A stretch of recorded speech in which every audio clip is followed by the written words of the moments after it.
everybody. It's Tuesday, September 21st. Let's see, 9 weeks post-surgery. Another update. Week 9, what is that? Day 63, if my math is right. 9 weeks and 9 times 7 is 63. Yep, it's day 63, I believe.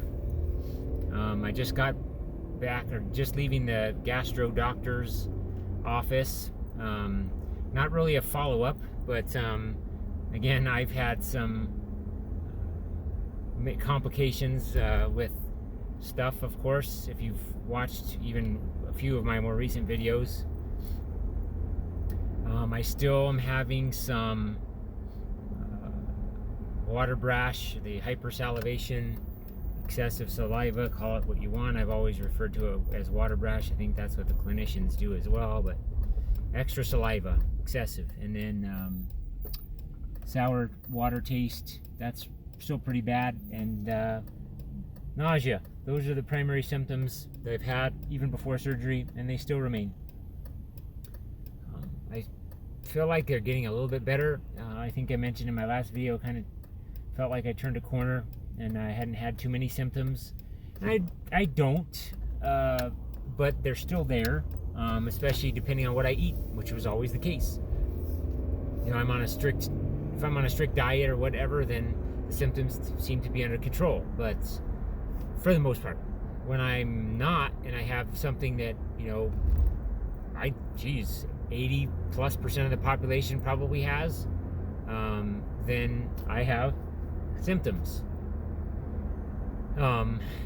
So I'm still, you know, I wake up every morning and my diet, and so this is the diet part. I still have eggs and oatmeal.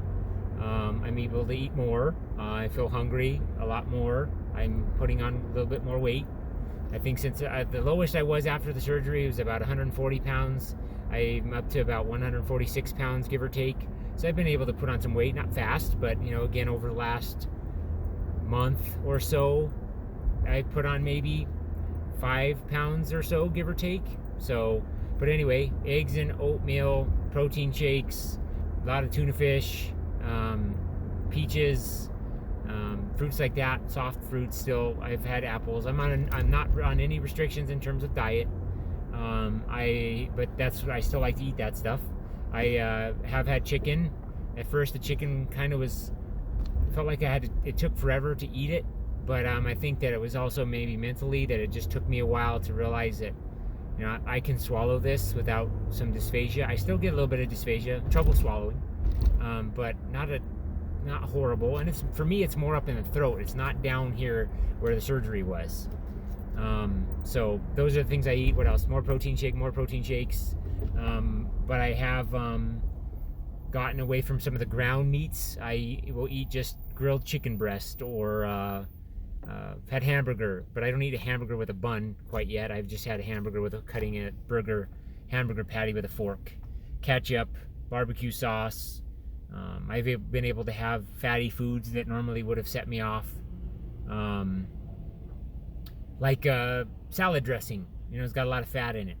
I've mentioned before. So that's kind of my diet. But I have had some Dove chocolate, some Reese's peanut butter cups, some gummies. I've been able to drink some Mountain Dew. And it seems like when I start doing that kind of stuff, I do it in excess, which I don't know that's in excess. When I was healthy 5 years ago, I never noticed a problem. But, you know, now my stomach's a little different, I guess. So diet's still the same. I really don't have trouble with too many things, but there are, just like before, kind of some trigger foods. So that's kind of what I wanted to do the surgery for, so I didn't have to worry about so many trigger foods that I can't have this because it's going to cause me a problem. So, as again, I want to be able to go to a barbecue and not have to and I don't even go to many places. I'm at home all the time. But if I have to go to Thanksgiving and there's, you know, chips, not that that's a Thanksgiving food, but, you know, or Halloween get together with the family or something like that, which we don't even really do. I want to be able to not have to bring my own food. I want to be able to just eat what's there and not have to plan ahead and have to bring Tums and Rolaids and Pepsids and, you know, all that stuff. So Otherwise, that's what I eat on a daily basis for the most part, and it mixes. I have had cereal. I had toast this morning for the first time. It was fine. It was fine. I didn't have a problem with it. More so in the throat. Again, I think I have some allergy-related issues and some other stuff like that just gets my throat. But who knows? Mentioned that in previous videos about deviated septum. But diet. Symptoms, like I said, still persist, but they're not debilitating, horrifying, life-altering types of things. I might have to take 3 or 4 Rolaids a day, and a Gas X and stuff like that. Leads me to my next point. But I've taken a couple Pepsids, but not very many. It's usually Rolaids and Tums that seem to do the trick for the most part. I haven't tried alkaline water. Several people have suggested that, my wife included. I had some, but then it expired. Whether it's actually expired or not is another story. I probably would be fine, but my wife freaks me out, and I have anxiety to begin with. I don't want to make my stomach worse from having a water that's bad. So, I'll probably just get some more. And would that help my throat too? And the sour taste that I have. I haven't tried it, but I will try. So, diets, symptoms, I feel fine otherwise. I have energy. I've been able to exercise. I've been able to lift weights, although very slow, light weights. I mentioned that before in last week's video. I feel fairly normal. I still get some pain or pressure. Maybe I shouldn't call it pain. It feels like a pressure, maybe a bloating kind of a feeling, but right there localized to where the hernia used to be. You can't see me very well, but down here in the left side, right underneath the rib cage, the floating rib area kind of thing. Even when I laugh, I was laughing hard last night, and I was trying not to because it feels like, again, I don't want to say it's my hernia's popped up kind of a thing, because I know it's not, I don't think, but it kind of feels like, something's trying to poke itself out kind of a thing, if that makes sense. It's hard to describe.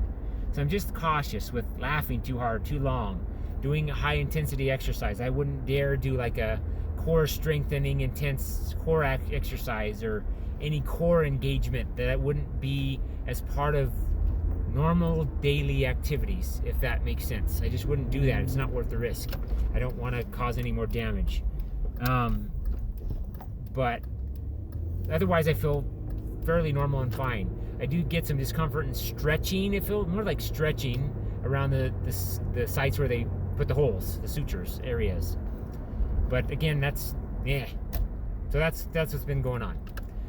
But again, I've had some issues with IBS, irritable bowel syndrome, and constipation and things like that, unfortunately. So I just went to the gastro doc because I've had some issues with that. I'll spare you the details, but they want to do a colonoscopy. I'm 41. I'll be 42 in July, so it's quite a ways away from turning 42. But even though I'm not the 45 when they would start being concerned about colon cancer, apparently now I have to go in for a colonoscopy to check for that kind of thing.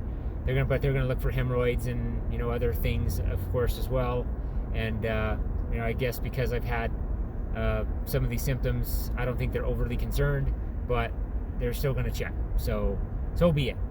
But because I have a health-related anxiety, it's not gonna help me. So I'm gonna have to try to be, as calm as I can and just take it as it comes. But I have and will continue to have struggles with that. But I have to try to find ways to stay mindful and be positive and that kind of stuff. But just here's another test. Okay, but it could be worse. It could be worse. I know it could. I could have it a lot worse than I have it. So I'll go get another test. I'll go under anesthesia again and get another test. And it's not till December 1st, and today's like I said, September 21st, so still quite a ways. Hopefully, again, my reflux-related symptoms, TIF and hiatal hernia symptoms are really under control by then, because that's still, 2.5 months away-ish. Hopefully I'll be really, really fine by then. And then again, I'll have to go on a little bit of a modified diet and have, laxatives and all that kind of stuff before I go in for the procedure. But I have to go in for that now too, so to deal with my stomach. I've been extra bloated. I don't think that has anything to do with hiatal hernia or the TIF. Again, I just think it's my complications with my IBS and the other stuff that I'm dealing with. But they didn't make a big deal about that. Said Beano, which I don't even know exactly what that is. It's like an anti-gas type of medication, along with Gas-X, simethicone, or whatever it's pronounced, the doctor's term for it. Taking those because I've been extra gassy. My wife isn't necessarily going to divorce me, but she's not happy because it's rancid. It's just the most awful thing you could deal with, other than getting sprayed in the face with a skunk, is I think how my wife would describe it. She says it sounds like disease. Or excuse me, sounds. It smells like disease. It does not smell good. So I just have some issues with my stomach, aside from the hiatal hernia, and the fact that I also have an inguinal hernia too. So, and that hasn't bothered me. And I'll be positive and say hopefully it won't. But you know, my reverting back to being negative and realistic is that, you know, eventually it could. But you know, I haven't known about it. The only reason I know about it is they did a CAT scan and saw it. But beyond that, I wouldn't have ever known that I had one. So now I only have one hernia, where before I had two and I didn't even know. So we'll see how the colonoscopy goes. And not related to the TIF and the hiatal hernia, but in that regard, I still am not too much different than I was. I feel very good. I will be optimistic, and I am. I feel pretty good. I feel pretty darn good. I feel like I have energy. I'm gaining some weight back, slowly, carefully. I'm able to, you know, have again some things I wanted to have. Mountain Dew. And if you stuck with me this long, or even just happened to stumble on this, you know how bad I wanted red. I want tomatoes. I had a qdoba chicken salad. Yeah! I had pico de gallo, tomatoes, onions, and cilantro. I think it has a little bit of jalapenos in it. I didn't taste them, but I think they chop up tiny little raw jalapenos in there, I think. And I know in guacamole sometimes you can get one at qdoba. So I had guacamole, which has onions and jalapenos, I believe, in it. Pico de gallo, and what do you call it? Picante ranch dressing with the chicken that's cooked in some sort of spicy. And I really didn't have a problem. I didn't notice. I didn't even have to take a Rolade. I didn't notice nausea until really late at night. I was right about to go to sleep, and I kind of mentally said, I don't really want to deal with this right now. I'm going to go to sleep, and I'll feel better in the morning. And I did, and it wasn't so debilitating that I couldn't go to sleep or stay asleep. Although I woke up and I couldn't sleep, but that has nothing to do with hernia repair, just anxiety and just, you know, having to go to the bathroom and other issues I won't mention on this video. So that I just had trouble. I wake up and it's hard for me to go back to sleep sometimes.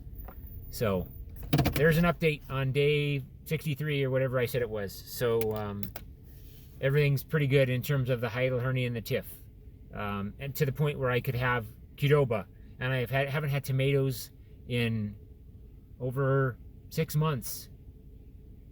So gonna get a little emotional here.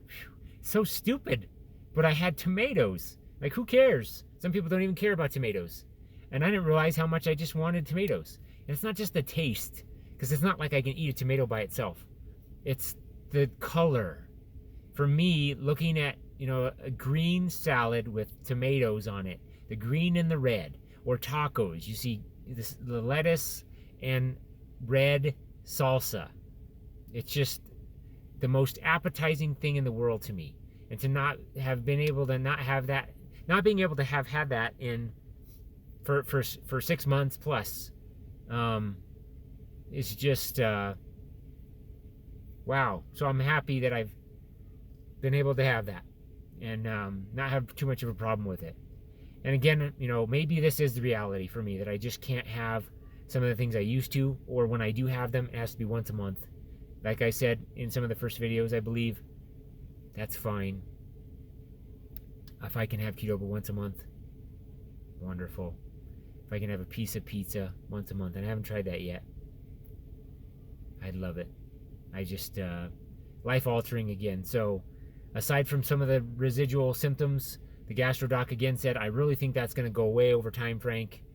So, we'll see. But I'm trying to be, again, more optimistic and positive, and when I get symptoms, not focus on the symptoms and try to be mindful. And that's something I haven't mentioned before, I don't think, but meditation and breathing and mindfulness and trying to relax through the problems more so instead of focusing so much on them. And that can hopefully will help me. But I'm trying different things, and aside from just the medication and the diet stuff and being, you know, present and mindful and breathing through symptoms and stuff like that. And hopefully that'll help. So there's an update. That's all I have for you, I think. But and again, I probably won't post for another week or so. But I'm gonna keep going just because until I'm, you know, back to normal. Like I can say, I don't have anything to tell you. I still have things to tell you if you're interested in hearing. If you're this many days through, and I'm sure you haven't watched all the videos that I post, but and you skip through, so be it. Day 63, I feel pretty good, and I don't have too many problems. It's not perfect, but I don't have too many problems, and it's so far it's better than it was. I have bad days. Don't get me wrong. I had a bad day Friday and bad day Saturday. But, you know, yesterday was Monday, and I had qdoba with my salsa, pico. I don't call it salsa, but pico is the salsa, I guess. It's mild, but pico de gallo, picante ranch dressing, chicken that's cooked in some sort of spice, which I don't know, but it's just, in my opinion, it's good. And guacamole, which has, you know, jalapenos and onions in it. So, thinking positive, that's a life-changing benefit that I was able to have that. So still looking up. Maybe I've crossed over the mountain. I'm on the easy descent down, and it's not the heavy climb up. However you want to look at it, things are well.